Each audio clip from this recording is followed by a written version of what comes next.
اللہ تعالی نے ہر مسلمان کے لیے تقدیر پر ایمان لانے کو جو ضروری قرار دیا ہے، اس عقیدے کی تشریح میں آپ نے دو جماعتوں کا موقف سنا۔ پہلے نمبر پہ وہ لوگ تھے جنہوں نے یہ کہا کہ اللہ تعالی کی تقدیر ہی سب کچھ ہے اور انسان کا اختیار کچھ نہیں ہے، اور انہوں نے جبر کی وکالت کی اور یہ بتایا کہ یہ خدا کا نظام جبر کے تحت چل رہا ہے، اور اللہ تعالی جس بندے سے جو چاہے کام کرا دیتا ہے۔ مثلا ایک آدمی چوری کرتا ہے تو اس انسان کو چوری پر کوئی سزا نہیں ہونی چاہیے، اور ایک آدمی چوری کی بجائے نیکی کا کوئی کام کرتا ہے، نماز پڑھتا ہے، تو اس انسان کو اس نیکی کرنے پہ کوئی مدح اور اس کی ستائش نہیں ہونی چاہیے، اس لیے کہ اس نے چوری کی تو معاذ اللہ اللہ نے چوری کروائی، اور اس نے نماز پڑھی تو اللہ نے نماز پڑھوا دی، اور انسانوں کا اختیار کچھ نہیں۔ یہ گمراہ قدری یا جبری جو بھی تھے، ان کا موقف پہلے گزرا، اور دوسرے قدری تھے۔ پہلے کو گروہ کو بعض لوگوں نے قدری کہا ہے، تو اس لیے ان کے متعلق اصل صحیح لفظ تو یہ کہ وہ جبری تھے، اور پھر دوسرا گروہ جس نے انسانی اختیارات کو سب کچھ مانا اور اللہ کی قدرت کا انکار کیا، ان کی بھی گمراہی تھی۔ ان دو گمراہ فرقوں کے بعد اب بات شروع ہوتی ہے اس عقیدے کی جو اہل سنت والجماعت کا ہے، کثر اللہ سوادہم، لیکن ان کا عقیدہ سننے سے پہلے اور تقدیر کی دشوار گزار گھاٹی میں سے گزرنے سے پہلے اور اس الجھی ہوئی اور پرخار بحث سننے سے پہلے ایک بات تو یہ عرض کرنا ضروری ہے کہ ہمارا عقیدہ اہل سنت والجماعت کے مطابق ہے، اور ہم اہل سنت والجماعت کے عقیدے میں ہی آخرت کی نجات سمجھتے ہیں۔ ہم یہ جانتے ہیں، سمجھتے ہیں، ایمان رکھتے ہیں کہ اہل سنت والجماعت ہی کا عقیدہ وہ عقیدہ ہے جو نبی کریم صلی اللہ علیہ وسلم نے صحابہ کرام رضی اللہ عنہ کو سکھایا تھا، اور صحابہ کرام رضی اللہ عنہ سے لے کے اب تک امت میں نسلم بعد نسلن، ایک نسل سے لے کے دوسری نسل تک، اور قرنم بعد قرنن، ایک قرن ایک صدی سے دوسری صدی تک، اور ایک گروہ سے دوسرے گروہ تک یہی عقیدہ پہنچا ہے، کتابوں میں بھی زبانی بھی، اور اہل سنت والجماعت ہی کا عقیدہ وہ ہے جس کے متعلق یہ کہا جا سکتا ہے، ضمانت دی جا سکتی ہے کہ اللہ تعالی کے ہاں اس پر بخشش ہوگی۔ اور میرا عقیدہ وہی ہے جو اہل سنت والجماعت کے ماتریدی مسلک کے اکابر فقہا اور اہل علم کلام رحمہم اللہ کا عقیدہ تھا، اور اس کے علاوہ جتنے بھی لوگ جن کا بھی عقیدہ اہل سنت والجماعت سے ٹکراتا ہے، اگر وہ عقیدہ کفر کی حد تک ہے تو معاذ اللہ ان کا شمار مسلمانوں میں ہی نہیں ہو سکتا، اور اگر ان کا عقیدہ کفر کی حد تک نہیں پہنچا تو وہ اہل بدعت میں سے ہیں، اور اہل بدعت کے متعلق جن میں عقیدے کی بدعات ہیں ان کے متعلق فقہا نے لکھا ہے کہ اللہ چاہے تو اسے معاف فرما دے اور چاہے تو اس پہ پکڑ لے، سزا دے، لیکن یہ لوگ اہل بدعت کا عقیدہ ہونے کے باوجود مسلمانوں میں شامل رہیں گے، اور اگر کسی انسان کا عقیدہ اہل سنت والجماعت سے ہٹا ہوا ہوگا تو اس سے اللہ کے ہاں پرسش ہوگی۔ اہل سنت والجماعت جو پہلی بات آپ سے عرض کر رہے ہیں، ان کا عقیدہ اور ان کے مقابلے میں اہل بدعت کا عقیدہ سمجھنے کے لیے یا اہل کفر کا عقیدہ سمجھنے کے لیے دو تین مثالیں آپ کے سامنے رکھتے ہیں۔ مثلا اہل سنت والجماعت کا عقیدہ ہے کہ حضور اقدس صلی اللہ علیہ وسلم کے بعد کوئی آدمی ایسا نہیں ہے جو نبوت کے مقام پر فائز ہو سکے، جس کے پاس اللہ کی وحی آتی ہو. حضور اقدس صلی اللہ علیہ وسلم خاتم النبیین تھے، اور حضور اقدس صلی اللہ علیہ وسلم کے بعد قطعاً کوئی گنجائش نہیں ہے کہ کسی پہ کوئی کتاب نازل ہو، یا یہ کہ کوئی آدمی کسی طرح کا بھی حکم اپنی وحی کی بنیاد پر معاذ اللہ جاری کر سکے. اب یہ عقیدہ اہل سنت والجماعت کا بھی ہے اور ان تمام مسلمانوں کا بھی جو اہل بدعت میں سے ہیں. بات ہو رہی ہے عقیدے کی بدعات کے متعلق، بات یہ نہیں ہو رہی کہ اعمال میں بدعات کس کے پاس ہیں، کون بدعتی ہے، یہ الگ بحث ہے. ہم عقیدے کی بات کر رہے ہیں کہ اہل سنت والجماعت کے عقیدے میں یہ بات ختم نبوت کی شامل ہے. اب کوئی آدمی اس کے مقابلے میں کہتا ہے کہ فلاں صاحب کو نبوت مل گئی، یا فلاں صاحب حضور اقدس صلی اللہ علیہ وسلم کے بعد نبوت کے مقام پر فائز ہوئے، تو جو شخص بھی کسی بھی ایسی بات کا ادعا یا اقرار کرتا ہے اور کسی بھی مدعی نبوت کو سچ مانتا ہے، تو یہ اہل سنت والجماعت کے عقیدہ ختم نبوت کے بعد،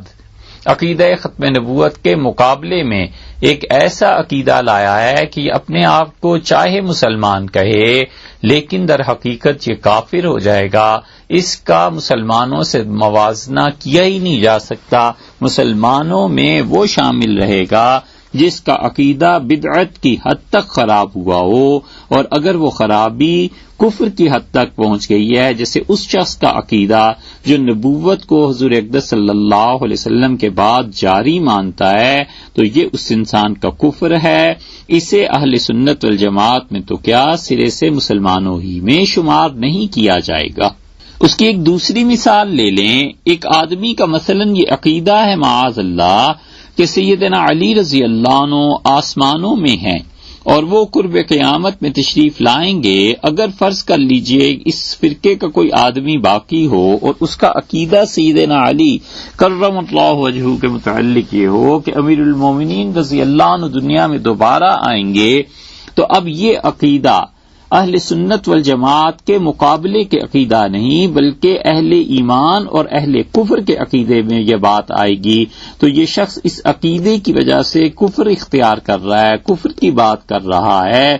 کیونکہ اس نے یہ جانا کہ حضور اقدس صلی اللہ علیہ وسلم کے صحابہ کرام رضی اللہ عنہ میں سیدنا علی بن ابی طالب رضی اللہ عنہ ایسے شخص تھے جو آسمانوں پر چلے گئے اور قرب قیامت میں آئیں گے. معاذ اللہ یہ سب کفر کی باتیں ہیں. سیدنا علی رضی اللہ عنہ انسان تھے، اپنے وقت پہ اللہ تعالی نے انہیں شہادت کی عزت اور شہادت کی بابرکت وفات سے نوازا، اور امیر المومنین رضی اللہ عنہ حضور اقدس صلی اللہ علیہ وسلم کے قریبی عزیز تھے، اور جس طرح اور اعزاء پہ وفات ہوئی اسی طرح سیدنا علی رضی اللہ عنہ کی وفات ہو گئی. اب کسی شخص کا اس عقیدے کا قائل ہونا کہ وہ آسمانوں میں چلے گئے اور قرب قیامت میں آئیں گے، ظاہر ہے کہ یہ کفر ہے. تو جب ایک طرف کفر آ جائے، دوسری طرف اہل سنت والجماعت آ جائیں، تو یوں تقابل نہیں کیا جائے گا. تقابل یوں کیا جائے گا کہ ایک عقیدہ کفر کا ہے اور ایک عقیدہ اسلام کا ہے، مسلمانوں کا ہے. تو یہ تو عقائد کفر میں چلے گئے نا. جب یہ کفر میں چلے گئے تو اب اس کا توازن یا اس کا موازنہ اہل سنت والجماعت کے ساتھ نہیں کیا جا سکتا. یہ دو مثالیں دیں کہ مسلمانوں کے مقابلے میں کفر کا عقیدہ، اور دو مثالیں اور سن لیجئے کہ اہل سنت والجماعت کے مقابلے میں عقیدے میں جب اہل بدعت آتے ہیں تو وہ لوگ کون ہیں. مثلا ہمارا یہ عقیدہ ہے کہ تعالی شانہ کی رویت، اللہ کی زیارت ہوگی. ہم اہل سنت والجماعت اس عقیدے پر بالکل قائم ہیں، اس کے داعی ہیں، لوگوں کو اس عقیدے کی دعوت دیتے ہیں، اور ہم کہتے ہیں کہ ہمارا عقیدہ ہے کہ مرنے کے بعد اللہ تعالی کی رویت اور زیارت مسلمانوں کو ہوگی، ایمان والوں کو ہوگی، اہل جنت کو ہوگی. یہ سب چیزیں ہیں، اور ہماری دلیل قرآن کریم سے بھی ہے، احادیث سے بھی ہے. حضور اقدس صلی اللہ علیہ وسلم نے احادیث میں مسلسل ارشاد فرمایا کہ اللہ تعالی کو تم دیکھو گے، اور قرآن نے کہا کہ وجوہ یومئذ، اور وہ دن ایسا ہوگا جب چہرے خوشگوار، خوش و خرم، تر و تازہ، ہنستے کھلتے ہوئے چہرے الی ربہا ناظرہ، وہ اپنے پروردگار کو دیکھیں گے. اور دوسری طرف اللہ تعالی نے فرمایا کلا انہم عن ربہم یومئذ لمحجوبون، اور قیامت کے دن کافر حجاب میں ہوں گے، پردے میں رکھے جائیں گے اور اللہ کی زیارت وہ نہیں کر سکیں گے۔ تو اللہ تعالی کی زیارت اگر وہ نہیں کر سکیں گے تو یہ انہیں سزا مل رہی ہے۔ اس کے مقابلے میں اللہ کا انعام یہ ہے کہ اہل ایمان جس کا ایمان پر خاتمہ ہوا، اہل سنت والجماعت کے عقیدے کے مطابق وہ انسان یقیناً اللہ تعالی کی زیارت کرے گا۔ اگر خدا کی زیارت نہیں ہوگی تو پھر یہ کافروں کے لیے سزا کیسے ہو گئی؟ اگر یہ عقیدہ مان لیا جائے کہ قیامت میں اللہ تعالی کی جنت میں پہنچ کر زیارت ہوگی ہی نہیں اور قیامت کے دن میں بھی اللہ کی زیارت نہیں ہوگی، تو پھر اللہ کا یہ کہنا کہ کافروں کو خدا کی زیارت نہیں ہوگی، یہ سزا کیسی ہوئی؟ اس کا مطلب یہ ہے کہ اہل ایمان کو انعام کے طور پر اللہ تعالی کی زیارت اور رؤیت ہوگی۔ اس رؤیت اور اس زیارت کی دیکھنے کی کیفیت کیا ہے، ہم اسے اللہ کے حوالے کرتے ہیں۔ اب اس کے مقابلے میں کچھ لوگ ایسے ہیں جن کا عقیدہ یہ ہے کہ وہ کہتے ہیں کہ اللہ تعالی کی زیارت نہیں ہوگی۔ جن حضرات کا یہ عقیدہ ہے کہ اللہ تعالیٰ کی زیارت کہیں بھی نہیں ہے، نہ جنت میں نہ آخرت میں، تو یہ ایک عقیدے کی بدعت ہے جس کا وہ ارتکاب کر رہے ہیں۔ اب یہاں پر پہنچ کر ہم یہ نہیں کہہ سکتے کہ محض ایک آدمی اس عقیدے کی وجہ سے کہ خدا کی زیارت نہیں ہوگی اسلام سے نکل گیا، خارج ہو گیا، بلکہ ہم یوں کہیں گے کہ یہ اہل سنت والجماعت سے خارج ہو گیا، یہ اہل بدعت میں داخل ہو گیا۔ ایسے ہی فرض کر لیجئے کہ ایک اور آدمی ہے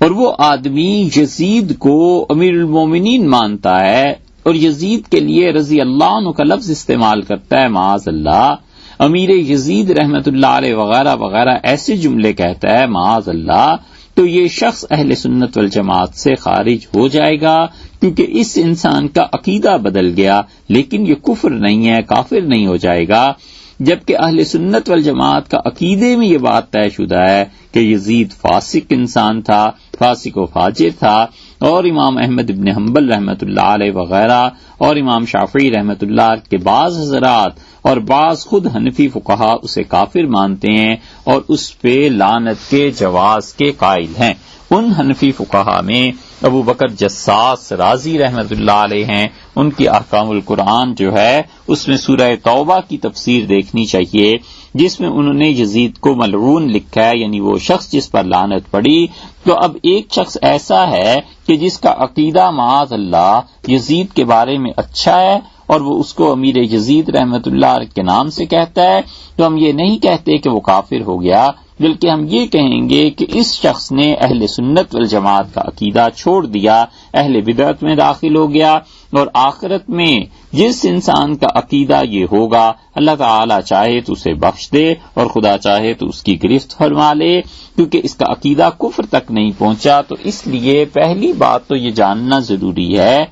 کہ ہم جتنے عقائد کا بیان کر رہے ہیں اور جو پچھلے 1 سال سے تقریباً چل رہا ہے یا اس سے بھی زیادہ مدت ہو گئی، یہ سب کے سب اہل سنت والجماعت کے عقائد ہیں، اور اب آخر پہ پہنچ کے ہم الہیات کے باب میں تقدیر کی بات کر رہے ہیں۔ پچھلے کچھ بیانات تقدیر پہ ہوئے تھے، اسی سلسلے میں آج بھی مزید گزارشات آپ کے سامنے رکھنی ہیں، اور دوسری اور اہم بات جو عرض کرنا ہے وہ یہ ہے کہ بہت سے حضرات یہ سمجھتے ہیں کہ یہ پروگرام جو کچھ بھی ہے وہ معیار سے کم درجے کا ہے یا زیادہ درجے کا ہے، اور بعض حضرات کا خیال یہ ہے کہ اس کے بجائے کچھ اور ایسے بیانات ہونے چاہیے۔ سب کی خدمت میں ایک ہی گزارش ہے، اور وہ یہ کہ یہ بیانات ایف ایم جو آپ کی خدمت میں پیش کرتا ہے سب تعلیم کے لیے ہیں، اور تعلیم میں کبھی مشکل چیزیں بھی آتی ہیں، کبھی آسان چیزیں بھی آتی ہیں۔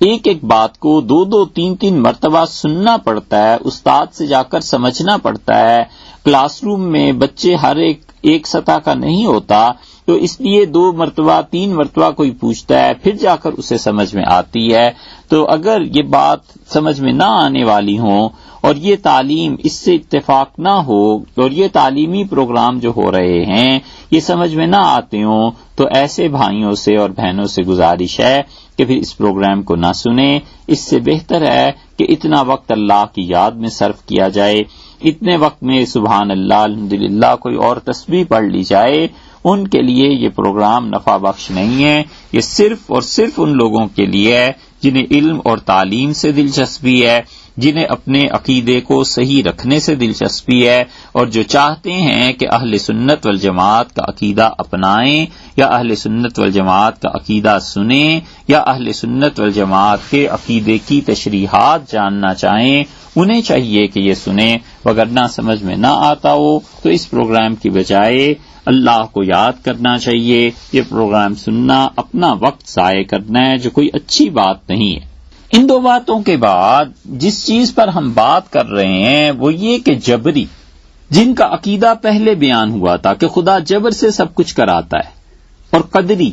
جنہوں نے کہا کہ سب چیزیں انسان کی قدرت میں ہیں اور خدا کی تقدیر کچھ نہیں۔ معاذ اللہ، ان دو گمراہ فرقوں کے بعد اب ہم بات کرتے ہیں کہ اہل سنت والجماعت کا عقیدہ کیا ہے، اور اس سے بھی پہلے ایک حدیث سے بات شروع ہوتی ہے۔ یہ حدیث آپ سنیے، حضور اقدس صلی اللہ علیہ وسلم نے کیا بات ارشاد فرمائی۔ اس کے بعد حضرت شاہ ولی اللہ رحمۃ اللہ علیہ کا حجت اللہ البالغہ میں ایک تفصیلی بیان ہے تقدیر پر، اس کی بات کریں گے، اور اس کے بعد پھر آگے کچھ باتیں ہیں جو عرض کرنا ہے۔ یہ پورا پروگرام ہے، اور جو کچھ حضرت شاہ ولی اللہ رحمۃ اللہ نے لکھا ہے اس کو اس لیے بیان کرنا ہے کہ اہل سنت والجماعت کے امام تھے، وہ اپنے زمانے کے 12ویں صدی کے مجدد تھے، اور دنیا مایوس ہو چکی تھی کہ اب کوئی ایسی ہستی پیدا ہوگی جس پہ اللہ علم کے دھارے کھول دے گا، اور خدا اپنے اس بندے کو علم اور حکمت کے سمندر میں ڈبو کر ایسے نکالے گا کہ وہ علم اور حکمت اس شخص کے خون اور اس شخص کے جسم اور گوشت میں ایسے رچ بس جائیں گے جس طرح انسان بالکل خشک اور صاف اور پاک کپڑے کو پانی میں ڈبوتا ہے، رنگ میں ڈبوتا ہے، اور جب رنگنے والا رنگائی کر کے اسے نکالتا ہے تو وہ رنگ اس کپڑے کے ہر ایک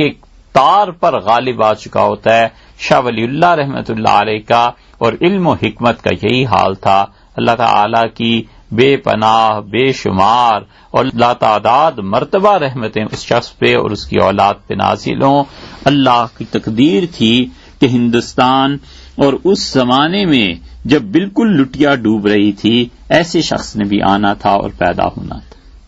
تقدیر کا ماننا ہمارے نزدیک ایمان کی شرط ہے، اور اگر کوئی شخص تقدیر کو سرے سے مانتا ہی نہیں ہے تو معاذ اللہ وہ کفر کا ارتکاب کرتا ہے۔ ہم جب ایمان لاتے ہیں تو ہم یہ کہتے ہیں کہ والقدر خیرہ و شرہ من اللہ تعالی، اور اچھی اور بری تقدیر پر ایمان کہ وہ اللہ کی طرف سے ہے۔ یہی میرا عقیدہ ہے کہ اس کائنات میں جتنی بھی خیر اور شر ہے یہ دونوں اللہ کی جانب سے ہیں۔ تو اسی کو حضور اقدس صلی اللہ علیہ وسلم نے بتایا تھا۔ ابو داؤد میں اور ابن ماجہ میں بہت اچھی ایک روایت آتی ہے جس نے بہت سی چیزوں کو سمیٹ لیا ہے۔ ابن دیلمی کی روایت ہے، اور ابن دیلمی کہتے ہیں رحمت اللہ علیہ کہ میں حضرت ابی ابن کعب رضی اللہ عنہ کی خدمت میں حاضر ہوا، اور میں نے ان سے کہا کہ قد وقع فی نفسی شیء فی القدر، حضرت مجھے تقدیر کے بارے میں کچھ شبہ ہونے لگا ہے، میرے دل میں کچھ شکوک اور شبہات ہیں تقدیر کے بارے میں۔ یہ ابن دیلمی کہہ رہے ہیں ابی ابن کعب رضی اللہ عنہ سے، اور ابی ابن کعب رضی اللہ عنہ کو آپ جانتے ہیں یہ کس درجے کے آدمی تھے۔ جبریل امین آئے اور جبریل نے کہا رسول اللہ صلی اللہ علیہ وسلم سے کہ اللہ کے رسول ابی کو اللہ نے سلام بھیجا ہے، تو رسول اللہ صلی اللہ علیہ وسلم نے ابی رضی اللہ عنہ کو بلا کر کہا کہ ابی، اللہ نے تمہیں سلام بھیجا ہے۔ اتنا بڑا مرتبہ اور منزلت اور یہ مقام کیوں ملا؟ حضور صلی اللہ علیہ وسلم نے اقرأ امتی، میری امت میں سب سے اچھا قرآن پڑھنے والے ابی ہیں۔ تو ابی رضی اللہ عنہ نے قرآن کریم کو اس طرح پڑھا کہ اللہ خوش ہوئے اور اللہ نے سلام بھیجا۔ یہ ابئی نام نہیں رکھتے اب لوگوں کو معلوم نہیں کہ ابئی کتنے برکت والے آدمی تھے. ابئی رضی اللہ عنہ حیران رہ گئے اور عرض کیا رسول اللہ صلی اللہ علیہ وسلم سے کہ سمی اللہ نے میرا نام لیا ہے؟ تو رسول اللہ صلی اللہ علیہ وسلم ہاں ابئی، جبریل نے مجھے یہی کہا ہے کہ اللہ تعالی نے تمہارا نام لے کر تمہیں سلام بھیجا ہے، اور مجھ سے فرمایا ہے اللہ نے کہ ابئی یہ جو سورہ بینہ پڑھتے ہیں تو اس میں ایک لفظ صحیح نہیں ہے، اس لفظ کو وہ صحیح طرح اس طرح پڑھا کریں. تو اللہ تعالی نے اپنے اس بندے کے قرآن کو سن کے اپنے نبی صلی اللہ علیہ وسلم اور فرشتے جبریل امین کے ذریعے ایک لفظ کی تصحیح کر دی. ابی ابن کعب رضی اللہ عنہ کے استاد ہوئے حضور اقدس صلی اللہ علیہ وسلم، ان تک یہ پیغام پہنچایا تھا وہاں جبریل امین نے، اور وہ اصل استادی، اصل تو اللہ تعالی شان ہوا ہے جس نے اپنے بندے کو کہا کہ یہ لفظ ایسے نہیں ایسے پڑھنا ہے. ابی رضی اللہ عنہ کا یہ شرف تھا، کیا کہنے اس کے، سوچئے کون اس کا مقابلہ کر سکتا ہے. ابی رضی اللہ عنہ اتنا اچھا قرآن پڑھتے تھے. تو ابی رضی اللہ عنہ کے پاس میں گیا اور میں نے کہا کہ میرے دل میں تقدیر کے متعلق عجیب و غریب خیالات پیدا ہوتے ہیں، فحدثنی، حضرت آپ مجھ سے کچھ بات کریں تقدیر کے موضوع پر. لعل اللہ ان یذہبہ من قلبی، ممکن ہے آپ کی بات سے مجھے اس مسئلے میں اطمینان ہو جائے، ممکن ہے اللہ تعالی آپ کی گفتگو کے بعد میرے شکوک و شبہات کو زائل کر دیں. فقال، ابی رضی اللہ عنہ بولے اور انہوں نے ارشاد فرمایا کہ ابن دیلمی، لو ان اللہ عذب اہل سماواتہ واہل ارضہ عذبہم وہو غیر ظالم. یاد رکھو ابی، اللہ تعالی آسمان کی ساری مخلوق کو اور اس پورے زمین کے رہنے والوں کو اگر عذاب دے تو خدا عذاب دینے میں کا حق رکھتا ہے، اور یہ عذاب دینا یہ ظلم نہیں ہوگا، وہ ظالم نہیں ہے. پوری اس کائنات کو جہنم میں اٹھا کر خدا پھینک دے تو اللہ نے ظلم نہیں کیا. یہ مت سوچو، یہ مت کہنا کہ ظلم ہے، یہ نہیں ہے. غیر ظالم لہم، اللہ ان کے لیے ظلم کرنے والا نہیں ہے. وَلَوْ رَحِمَهُمْ، اور اگر اللہ رحم کرے اور اس کائنات میں جتنے بھی کافر مسلمان سب کے سب ان کو جنت میں بھیج دے، کانت رحمتہ خیر لہم من اعمالہم، تو خدا کی یہ رحمت ان لوگوں کے اعمال سے زیادہ اچھی چیز ہے. تو مطلب یہ ہوا کہ اللہ تعالی اگر جہنم میں پھینک دے آسمان والوں کو اور اس زمین کی رسیاں خدا ذرا سی ڈھیلی کر دے اور یہ زمین اپنے آربٹ سے نکل جائے اور جا کر جہنم سے ٹکرائے اور جہنم غالب آ جائے اس زمین پہ، سب کچھ بھسم ہو جائے، تباہ و برباد ہو جائے، تو اللہ تعالی نے کسی پہ ظلم نہیں کیا. اور اگر کوئی یہ سمجھتا ہے کہ خدا کی رحمت اس وجہ سے ہے کہ اس کے اعمال اپنے نیک ہیں، اچھا بندہ ہے، خدا کو یاد کرتا ہے، تو انہوں نے بتایا کہ دیکھو اللہ تعالی کی رحمت جو ہے نا، زمین و آسمان میں جتنے بھی نیکی کے اعمال کرنے والے ہیں ان کے اعمال سے کہیں آگے کی بات ہے. یہ تو ہے عقیدہ.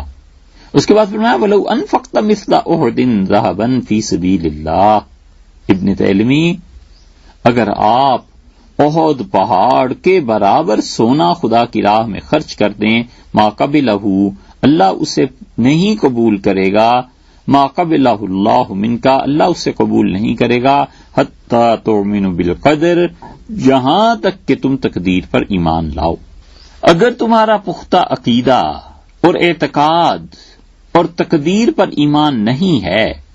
تو احد پہاڑ کے برابر سونا بھی اگر اللہ کی راہ میں خرچ کر دو گے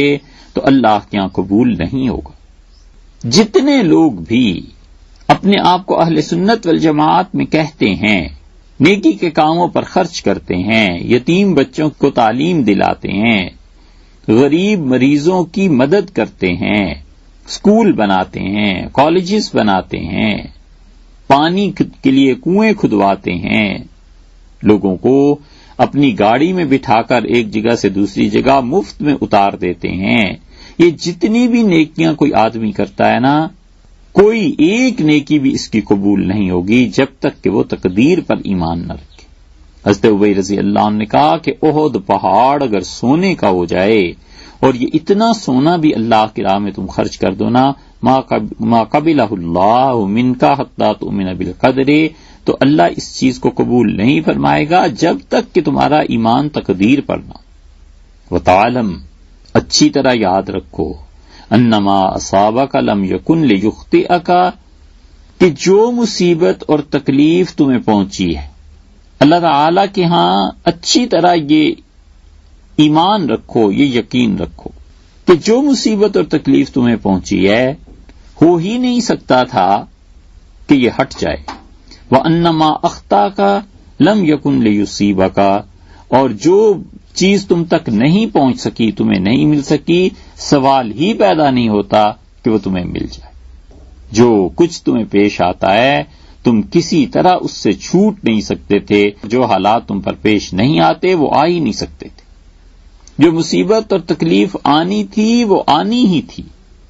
اس کو کوئی نہیں ہٹا سکتا تھا۔ اور جس خوشی کے تم منتظر تھے اور وہ خوشی تمہیں نہیں ملی، نہیں مل سکتی تھی وہی کبھی بھی، کیونکہ اللہ نے طے نہیں کیا تھا۔ جو خوشیاں تمہیں ملی ہیں انہیں کوئی نہیں ہٹا سکتا تھا، اور جو غم نہیں آئے، مصیبتیں پریشانیاں نہیں آئیں، وہ آ ہی نہیں سکتی تھی۔ وَلَوْ مُتَّ عَلَىٰ غَيْرِ هَٰذَا، اور ابن دہلوی، اگر اس عقیدے کے علاوہ کسی اور عقیدے پر تمہارا انتقال ہوا، لَدَخَلْتَ النَّارَ، جہنم میں جاؤ گے۔ یہ ابی رضی اللہ عنہ نے عقیدہ بتایا، انہوں نے کہا یہ جتنے بھی حالات ہیں خوشی اور غم کے، یہ سب تقدیر ہے، اللہ تعالی نے طے کر دیا تھا۔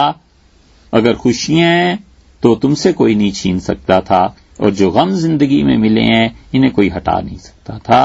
اور دیکھو ابن دہلوی، اگر عقیدہ اس کے علاوہ کوئی اور گڑبڑ ہے نا تو پھر جہنم میں چلے جاؤ گے۔ ابن دہلوی کیا کہتے ہیں؟ ثم اتیت عبداللہ ابن مسعود، اور پھر اس کے بعد میں عبداللہ ابن مسعود رضی اللہ عنہ کے پاس آیا۔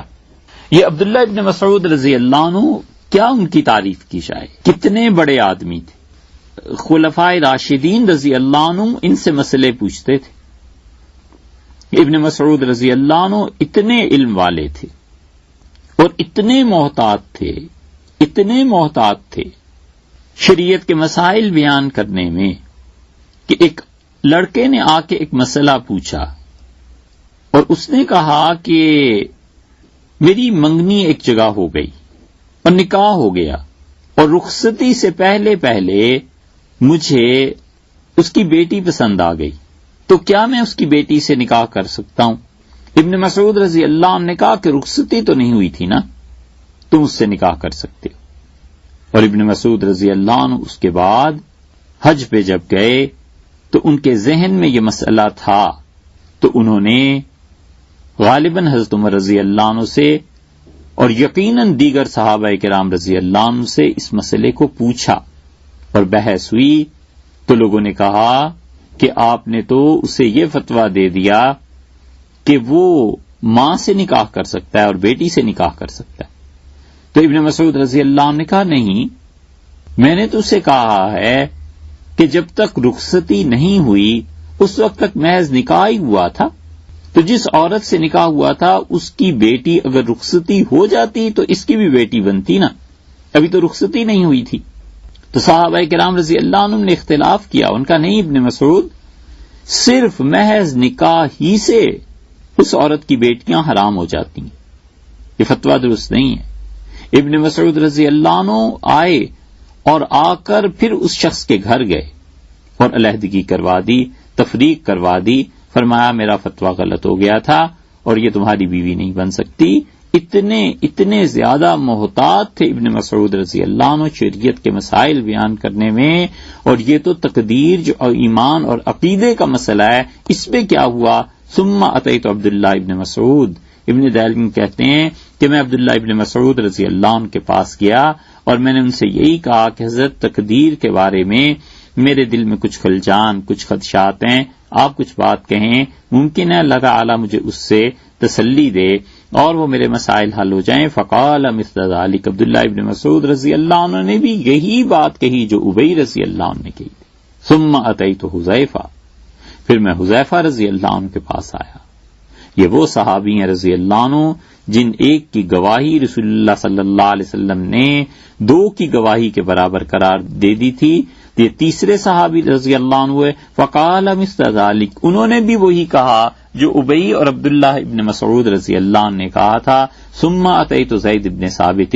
اور پھر چوتھے صحابی حضرت زید رضی اللہ عنہ کے پاس میں آیا۔ یہ واحد آدمی ہیں، واحد صحابی رضی اللہ عنہ ہیں جن کا نام پڑھنے پہ بھی 30 نیکیاں ملتی ہیں۔ قرآن میں واحد یہ شخص ہیں جن کا نام لیا گیا ہے۔ فلما قضا زید، اور جب زید اس خاتون کو طلاق دے چکے، وہاں پر زید کا لفظ آیا ہے، یہ پہلے زید ابن محمد کہلاتے تھے کہ محمد صلی اللہ علیہ وسلم کے بیٹے زید، یعنی رسول اللہ صلی اللہ علیہ وسلم کے غلام تھے اور آپ کو اتنے عزیز تھے، اتنے اچھے لگتے تھے کہ لوگ ان کو کہتے تھے زید ابن محمد۔ یہ لوگ عقیدے کو نہیں جانتے تھے۔ یہ چوتھے آدمی ہیں۔ فحدثنی عن النبی صلی اللہ علیہ وسلم مثل ذلک، تو انہوں نے کہا کہ یہ بات ہے اور یہی بات رسول اللہ صلی اللہ علیہ وسلم نے فرمائی تھی۔ چاروں صحابی رضی اللہ عنہ مل گئے اور چاروں کا بیان یہ ہو گیا کہ حضور اقدس صلی اللہ علیہ وسلم نے تقدیر کے متعلق یہی بیان کیا تھا۔ تو اس لیے تقدیر پر ایمان رکھنا کتنا ضروری ہے، اس حدیث سے پتہ چلتا ہے کہ یہ سب کے سب اس بات کے قائل تھے کہ انسانی زندگی میں جتنا کچھ بھی ہے سب تقدیر کا مرہون منت ہے، اور اللہ کسی انسان کو، ایک شخص کو، قوم کو، پوری دنیا کو اٹھا کر جہنم میں پھینک دے تو اللہ تعالیٰ کوئی ظلم کرنے والا نہیں، اور اگر خدا ان پر رحمت کرتا ہے تو لوگوں کے اعمال اصل نہیں، اصل چیز خدا کی رحمت ہے۔ اعمال کی ایک حیثیت ہے، لیکن ایسی نہیں ہے کہ اعمال کی بنا پر کوئی جنت میں چلا جائے، وہ اصل چیز خدا کی رحمت ہے۔ اور اگر تقدیر کا عقیدہ نہ ہو اور احد پہاڑ کے برابر کوئی سونا خرچ کر دے گا، اللہ اسے قبول نہیں کرے گا۔ اس لیے یہ عقیدہ اتنی بڑی چیز ہے کہ اگر یہ صحیح نہیں ہوگا تو کوئی چیز اعمال میں پھر قابل قبول نہیں ٹھہرے گی۔ اور انہوں نے کہا کہ جو زندگی میں تکالیف اور مصائب ہیں یہ کوئی ہٹا نہیں سکتا تھا، اللہ نے طے کر دیے، اور جو خوشیاں ہیں وہ بھی خدا نے طے کر دی تھیں۔ اور دیکھو اگر اس عقیدے کے علاوہ تمہارا کوئی عقیدہ ہوا تو پھر تم معاذ اللہ یقیناً جہنم میں چلے جاؤ گے۔ عقیدے کے معاملے میں بات کو صاف رکھنا اور اللہ کی تقدیر پر پورا پورا ایمان ہونا چاہیے۔ اللہ تعالی کی تقدیر پر ایمان یہ سب نے ضروری قرار دیا ہے، اور اسی لیے ایمان میں جب آپ اقرار کرتے ہیں تو آپ یہ کہتے ہیں کہ ہم تقدیر پر ایمان لائے، اور تقدیر کا بھلا یا برا یہ سب اللہ کی جانب سے ہے۔ حقیقت یہ ہے کہ اس تقدیر کے مسئلے پر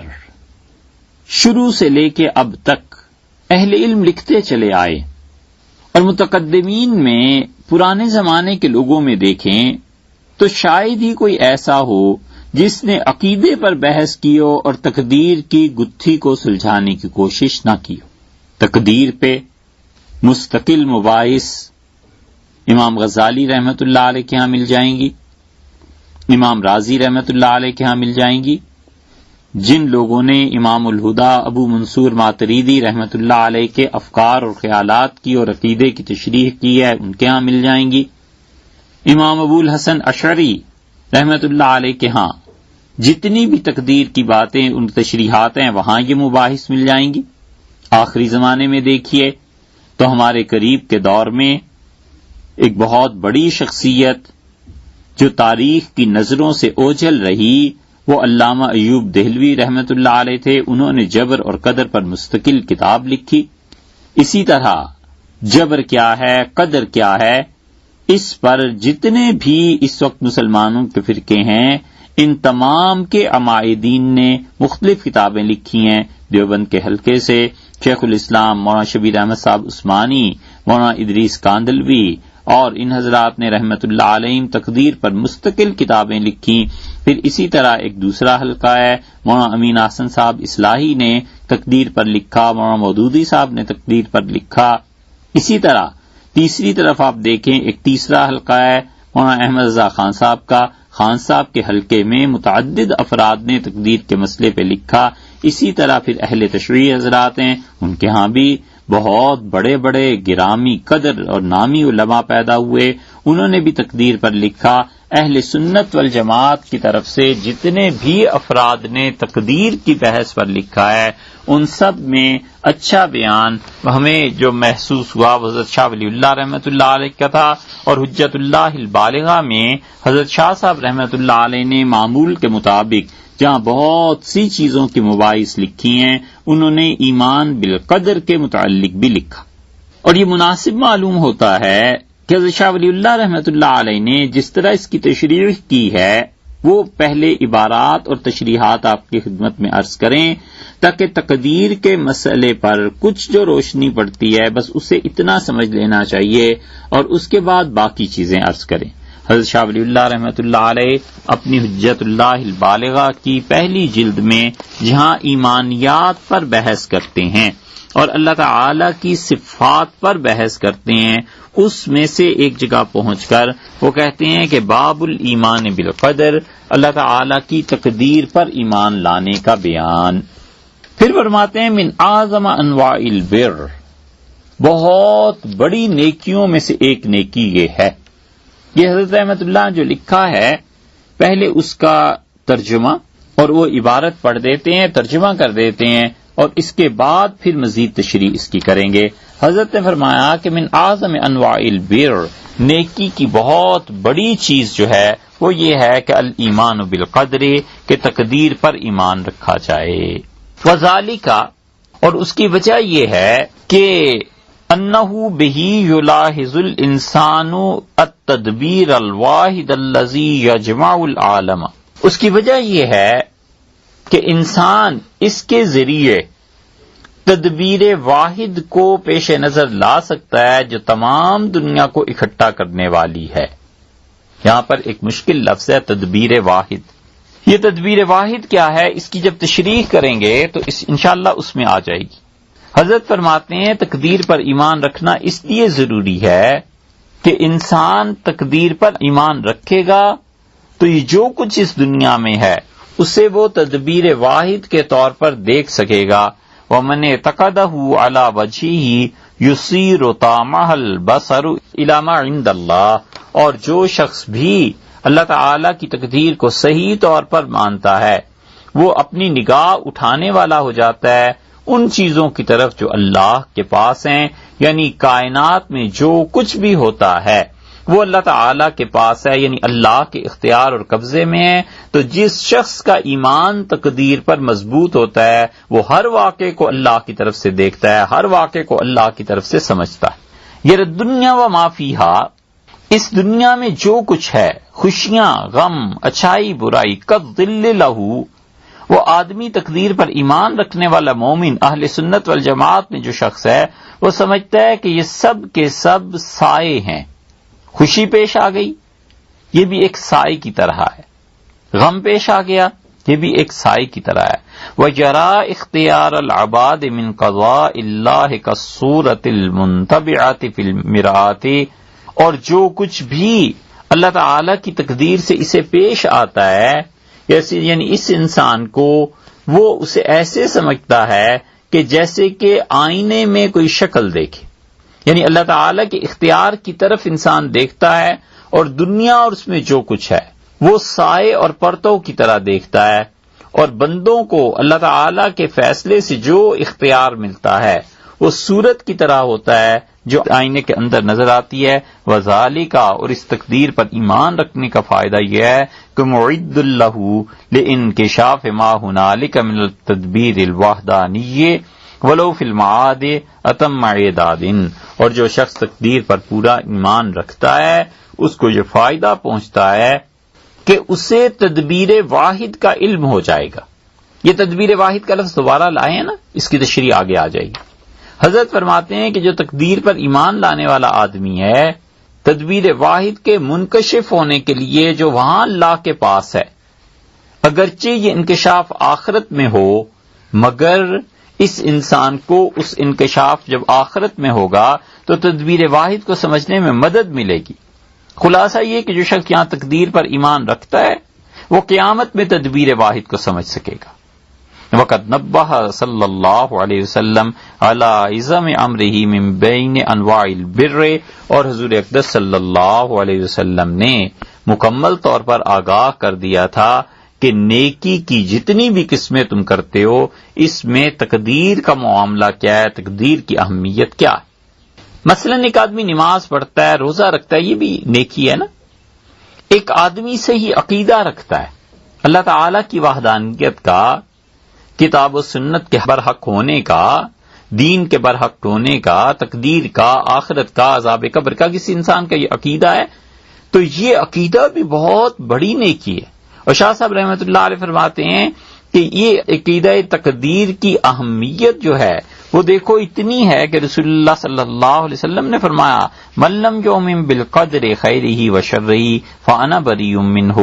جو شخص اس بات پر ایمان نہیں لاتا کہ تقدیر کا خیر اور شر دونوں اللہ کی جانب سے ہیں، حضور اقدس صلی اللہ علیہ وسلم نے فرمایا میں اس آدمی سے بیزار ہوں۔ وقال صلی اللہ علیہ وسلم،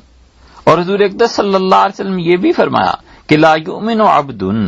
کوئی آدمی پورا ایمان والا اس وقت تک نہیں ہو سکتا حتی یؤمن بالقدر خیرہ و شرہ، جب تک کہ وہ خدا کی تقدیر کو نہ مانے کہ تقدیر میں جتنی بھی اچھائی اور برائی ہے، جو بھی خیر اور شر ہے، یہ سب اللہ کی جانب سے ہے۔ وحتی یعلم، اور یہاں تک کہ اسے پتا ہونا چاہیے کہ انما اصابہ لم یکن لیخطئہ، کہ جو چیز اسے پہنچی ہے وہ اسے ہٹنے والی نہیں تھی، وانما اخطاہ،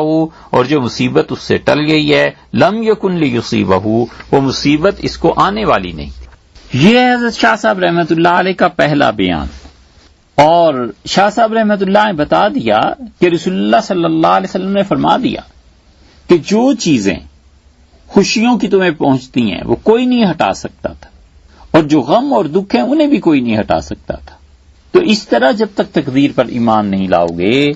اس وقت تک تمہارا ایمان کامل نہیں ہوگا، تمہارا ایمان اس وقت تک پورا نہیں ہوگا۔ اور بہت اہم اور سمجھنے کی بات یہ بھی ہے کہ حضرت شاہ ولی اللہ محدث دہلوی رحمۃ اللہ علیہ نے اس تقدیر کے باب کو ذکر کیا ہے اللہ تعالی کی صفات میں، اور یہ بہت بڑی چیز ہے کہ شاہ صاحب رحمۃ اللہ علیہ نے اللہ تعالی کی تقدیر کو اس کے افعال میں ذکر نہیں کیا، فعل میں ذکر نہیں کیا، اللہ کے کاموں میں ذکر نہیں کیا۔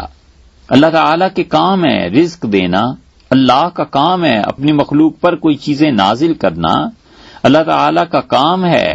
کہ وہ اپنے بندوں کے لیے خوشیاں اور ان کے امتحانات کے لیے مصائب بھیجتا ہے، یہ مختلف کام ہے نا۔ شاہ صاحب رحمۃ اللہ علیہ نے تقدیر کو اللہ تعالی کے کاموں میں ذکر نہیں کیا، اللہ کی صفات کے باب میں ذکر کیا ہے۔ بڑا عنوان پیچھے سے چل رہا ہے کہ اللہ تعالی کی اس صفات پر ایمان لانا، اور اس کے ضمن میں اس کے ایک چیپٹر کو لے آئے ہیں یہاں پہ شاہ ولی اللہ رحمۃ اللہ علیہ، اور اس کو انہوں نے نام دے دیا کہ تقدیر پر ایمان لانا۔ تو اس سے پتہ چل گیا کہ شاہ صاحب رحمۃ اللہ علیہ کے نزدیک اور اہل سنت والجماعت کے نزدیک اللہ کی صفات میں سے ایک صرف تقدیر ہے، اللہ کے افعال میں سے نہیں ہے۔ تو جب یہ چیز تقدیر اللہ کی صفات میں سے ہوئی تو پھر اس کو پوری طرح کما حق سمجھنا ہر شخص کے لیے ممکن کہاں رہا؟ اگر آپ نے الہیات کی مباحث اس سے پہلے سنی ہیں، اور اگر آپ نے اللہ تعالی کی صفات کی مباحث اس سے پہلے سنی ہیں، تو آپ کو اچھی طرح تفصیل سے پتہ چل گیا ہوگا کہ اللہ تعالیٰ کی مثلا صفات ثمانیہ ذاتی واجب صفات اللہ تعالیٰ کی ذاتی جو ہیں، علم، حیات، قدرت، سمع، بصر، کلام، ارادہ، تکوین، یہ 8 صفات اللہ تعالیٰ کی ایسی ہیں، ہر مسلمان کو اس پہ ایمان لانا ضروری ہے۔ شاہ صاحب رحمۃ اللہ علیہ نے تقدیر کو بھی اللہ کی صفات میں داخل کیا، اور اہل سنت والجماعت یہی سمجھتے ہیں۔ تو اللہ تعالیٰ کی صفات کو بھائی ایک حد تک سمجھا جا سکتا ہے، پورا جیسے کہ سمجھ آنی چاہیے اور ہونی چاہیے، اس کا حق کون ادا کر سکتا ہے؟ اللہ تعالیٰ کی صفات کو سمجھنے کے لیے ہمارے پاس کیا ذرائع ہیں، اسباب ہیں، یہ سب بیان گزر چکے۔ تو تقدیر کہتے کس کو ہیں؟ لغت میں تقدیر کے کئی ایک معنی بنتے ہیں ڈکشنری میں۔ تقدیر کا مطلب اندازہ کرنا، تقدیر کا مطلب قیاس کرنا، تقدیر کا مطلب قدرت دینا، تقدیر کا مطلب روزی کا تنگ کر دینا، گرفت کرنا۔ قرآن کریم میں آیا ہے فظن ان لن نقدر علیہ، تو حضرت یونس علیہ الصلوۃ والسلام نے کیا سوچ لیا تھا کہ بغیر اجازت کے ہجرت کر جانے کی لغزش پر ہم ان سے نہیں پوچھیں گے. اللہ تعالی نے پوچھ لیا اور مچھلی کے پیٹ میں ڈال دیا. تو تقدیر کا مطلب صرف قدرت ہی نہیں ہے. تقدیر کا ایک مطلب یہ ہے کہ تنگ کرنا، گرفت کرنا، فکر کرنا، سوچنا، اقدار، قادر بنانا، استقدار، تقدیر کی درخواست کرنا، اور اسی سے لفظ بنے اقتدار. اقتدار کا مطلب قادر ہونا. کرسی اقتدار،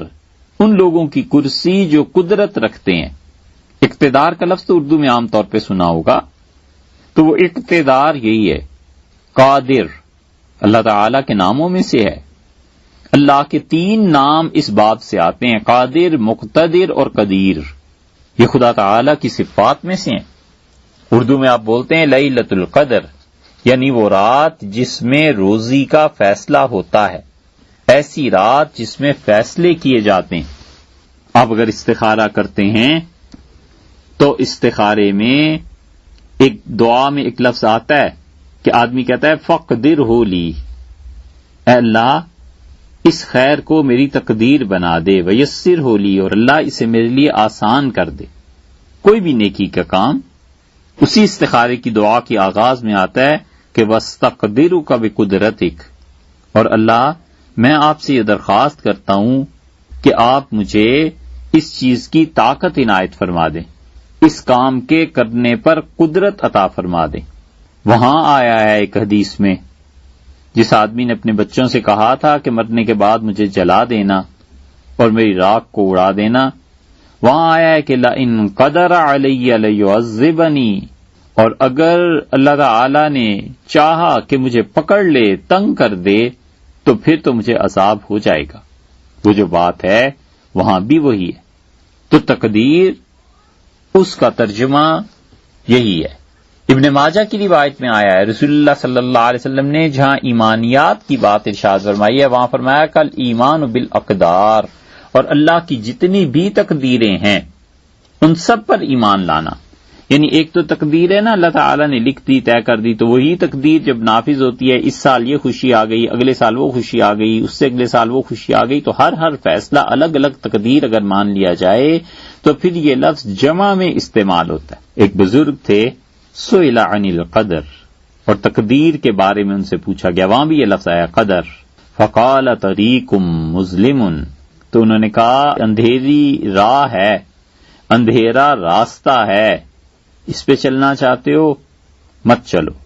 وبحر عمیق فلا تلجوہ، اور یہ گہرا سمندر ہے، اس میں تیرنے کی تمنا مت کرو. وسر اللہ فلا تتکلفوا، اور یہ تقدیر اللہ کا راز ہے، اس راز کو کھولنے کی تکلیف مت اٹھاؤ، یہ نہ کرو. عربوں میں محاورہ بھی ہے، وہ کہتے ہیں کہ قدر الرجل علی قدر ہمتہ، آدمی کا مرتبہ اس کی ہمت کے مطابق زندگی میں ہوتا ہے. یعنی آدمی زندگی میں جتنا بلند ہمت ہو،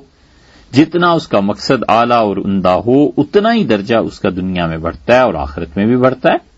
حضرت جعفر صادق رحمۃ اللہ علیہ کا قول آتا ہے، انہوں نے کہا الناس فی القدر علی ثلاثۃ منازل، 3 طرح کے لوگ ہیں اللہ کی تقدیر میں. یعنی ایسے لوگ جنہوں نے بالکل انسانوں ہی کا اختیار سمجھا ہے سب کچھ، قدری، انہوں نے اللہ تعالی کی صفات کی توہین کی. اور ارشاد فرمایا دوسری قسم کے وہ لوگ ہیں جنہوں نے بالکل اللہ ہی کے ذمے سب کچھ ڈال دیا ہے، جبری، تو انہوں نے مخلوق کا حق ضائع کر دیا. اور تیسری قسم کے لوگ وہ ہیں جنہوں نے کہا کہ اللہ تعالی اگر سب مخلوق کو جہنم میں پھینکے تو یہ ظلم نہیں ہے، اور خدا سب کو معاف کر دے تو یہ اس کا فضل و کرم ہے. تو ایسا شخص ہے جس نے دین اور دنیا کو تباہی سے بچا لیا. وہاں بھی یہ آیا ہے. تو قدر کا لفظ جو استعمال ہوتا ہے لغت کے معنی میں، تو تقدیر کے معنی ہیں قدر، قدرن، اور قدرن، قدر تقدیرہ. قرآن کریم میں بھی آیا قدر اللہ تقدیرہ. اللہ تعالی نے اس کے لیے کوئی فیصلہ فرما لیا، کوئی چیز تجویز کر دی تو شریعت کی اصطلاح میں تقدیر نام ہے کائنات کے بارے میں اللہ تعالی نے شروع میں جو فیصلہ فرما دیا وہ ہے تقدیر. پوری کائنات کے بارے میں اللہ تعالی نے ازل میں جو فیصلہ فرما دیا ہے اس کا نام رکھا گیا تقدیر. اور عربی میں قدر کا لفظ عام طور پہ اس کے لیے استعمال ہوتا ہے اور اردو میں تقدیر کا لفظ استعمال ہوتا ہے. ایک اور چیز ہے قدر ملزم. یہ بحث پھر آئے گی کہ تقدیر کی کتنی قسمیں ہیں. قدر ملزم اس میں فاعل ہو گیا نا، تو اس کا مطلب یہ ہے کہ الزم الشیء، کسی چیز کو لازمی قرار دے دینا، ضروری قرار دے دینا. تو قدر ملزم کیا ہے؟ اللہ کو وہ فیصلہ جو لازم کرنے والا ہے، یعنی جس کے مطابق کائنات کا وجود بننا ضروری تھا، جس چیز کا ہونا ضروری تھا. اور اسی لیے دوسری بات کہی جاتی ہے کہ تقدیر معلق کا مطلب لٹکی ہوئی. یہ تقدیر طے شدہ نہیں ہے، لٹکی ہوئی ہے، اور یہ صرف بندوں کے اعتبار سے ہوتی ہے. حدیث میں اس کا ذکر آیا ہے. حضور اقدس صلی اللہ علیہ وسلم نے فرمایا جو چاہے کہ اس کے رزق میں اضافہ کیا جائے تو اسے چاہیے اپنے رشتہ داروں سے اس نے سلوک کرے. ایک جگہ آیا جو چاہتا ہے کہ اس کی عمر میں برکت دی جائے، اس کی عمر زیادہ کر دی جائے، تو اسے چاہیے کہ اپنے والدین کے ساتھ اچھا سلوک کرے. حضور اقدس صلی اللہ علیہ وسلم نے بتایا، اور 2 احادیث اور پیش کر دیتے ہیں اور بالکل واضح طور پر پتہ چلے گا کہ تقدیر معلق کیا ہے. یہ احادیث بتاتی ہیں حضور صلی اللہ علیہ وسلم نے فرمایا دعا انسانوں کی اللہ کے فیصلے کو بدل دیتی ہے. اللہ تعالی نے فیصلہ فرما دیا کہ اس شخص کو فرض کر لیجئے کہ 8 محرم کو موت دینی ہے، اور 8 محرم میں دوپہر جب اتنا ٹائم ہو جائے گا تو اس پہ موت آ جائے گی. اب اس کے ماں باپ اللہ سے دعا کرتے ہیں، کوئی اور اللہ کا اچھا بندہ دعا کرتا ہے، تو اللہ تعالیٰ کے علم میں ہے یہ بات کہ میرے بندے دعا مانگیں گے مجھ سے، اور میں پھر 8 محرم کی بجائے اس کی موت کو 15 سال بعد لے جاؤں گا، اور 15 سال بعد اس کو موت دے دیں گے، اور اس وقت شعبان میں موت دے دیں گے. یہ تقدیر معلق ہے. حضور اقدس صلی اللہ علیہ وسلم فرما دیا جھوٹ روزی کو کم کر دیتا ہے. اور دوسری جگہ رسول اللہ صلی اللہ علیہ وسلم نے فرمایا بعض ایسے گناہ انسان سے ہو جاتے ہیں کہ پھر اس کا کوئی سزا اس سے کم نہیں ہوتی کہ اس کا رزق تنگ کر دیا جائے. بہت لوگ آتے ہیں اور کہتے ہیں مولوی صاحب تعویذ دے دیجئے، کاروبار میں برکت نہیں رہی، نوکری میں برکت نہیں رہی، پیسے پورے نہیں ہوتے. ہم کہتے ہیں جھوٹ چھوڑ دو، مت بولو جھوٹ. نبی کریم صلی اللہ علیہ وسلم نے فرمایا جو جھوٹ بولتا ہے اس کی رزق کم کر دیا جاتا ہے. اسے نہیں کریں گے، جھوٹ نہیں چھوڑیں گے، تعویذ لیں گے، گنڈے کرائیں گے، وظیفے پڑھیں گے، اور جھوٹے اتنے کہ سوچ تک میں جھوٹ ہے کہ اچھا میں نے یہ کام کیا ہے، اس پہ یہ سوال کرے گا تو میں یہ کہہ دوں گا، یہ کہیں گے تو یہ کہہ دوں گا. جھوٹ سوچ کے رکھے ہوئے ہوتے ہیں کہ کس طرح جھوٹ بولنے. جھوٹ بولنا بری بات ہے، اور جھوٹ سوچنا اس سے بھی بدتر چیز ہے. دماغ ذہن گندا کر لیتا ہے، خراب کر لیتا ہے. اس لیے یہاں جھوٹے اتنے جھوٹے اور لپاڑیے اور منافق لوگ ہیں کہ پہلے سے سوچ کے رکھ لیتے ہیں کہ اگر یہ پوچھے گا تو یہ کہہ دیں گے، یہ پوچھے گا تو یہ کہہ دیں گے. اسکول سے بھاگ گئے، سیر سپاٹے میں وقت ضائع کر دیا، کالج سے بھاگ گئے اور فضول واہیات چیزوں میں وقت ضائع کر دیا. گھر دیر سے پہنچے اور پتہ ہے اب راستے میں سوچتا ہے کہ جب گھر دیر سے پہنچوں گا تو پھر ماں باپ پوچھیں گے اتنی دیر کہاں ہو گئی، تو پھر یہ جھوٹ بول دوں گا، پھر یہ جھوٹ بول دوں گا فلاں دوست کے گھر چلا گیا تھا. پھر اس دوست کو بھی کہتا ہے کہ اگر میرے گھر سے فون آ جائے نا تو بتا دینا کہ میرے پاس بیٹھا ہوا تھا. اس کو بھی جھوٹ میں ملوث کرتا ہے. چاہتا ہے کہ خدا کی پوری دنیا گندی اور برباد ہو جائے اور سب طرف جھوٹ ہی جھوٹ ہو جائے. حضور اقدس صلی اللہ علیہ وسلم نے بتایا کہ جھوٹ کی وجہ سے رزق کم ہو جاتا ہے. تو یہ ساری تقدیریں معلق ہیں. یہ سب چیزیں حدیث میں آئی ہیں کہ اگر جھوٹ بولے اس کا رزق کم کر دو، اس کے والدین اگر دعا کریں تو اس کی موت کو ہٹا دو، یہ اگر اپنے رشتہ داروں سے اچھا سلوک کرے تو اس انسان کے رزق میں اور برکت دے دو. یہ سب کی سب چیزیں ہیں معلق تقدیر کی، اور یہ باتیں بندوں کے علم کے اعتبار سے ہیں، وگرنہ اللہ نے تو ہر بات پہلے سے طے کر دی ہے، جبری قدری۔ اور ان کے بعد اب اہل سنت کا موقف، جو ہمارا ایمان ہونا چاہیے، اس کا بیان یہ ہو رہا ہے۔ حضرت شاہ ولی اللہ رحمۃ اللہ علیہ کی عبارت کی ابھی تشریح بہت سی باقی ہے، ابھی کسی فیصلے پہ نہ پہنچیے، یہ ساری تشریحات سن لیجئے اور پھر آخر پہ پہنچ کے آپ کو معلوم ہو جائے گا کہ اہل سنت والجماعت کا تقدیر کے بارے میں عقیدہ کیا ہے۔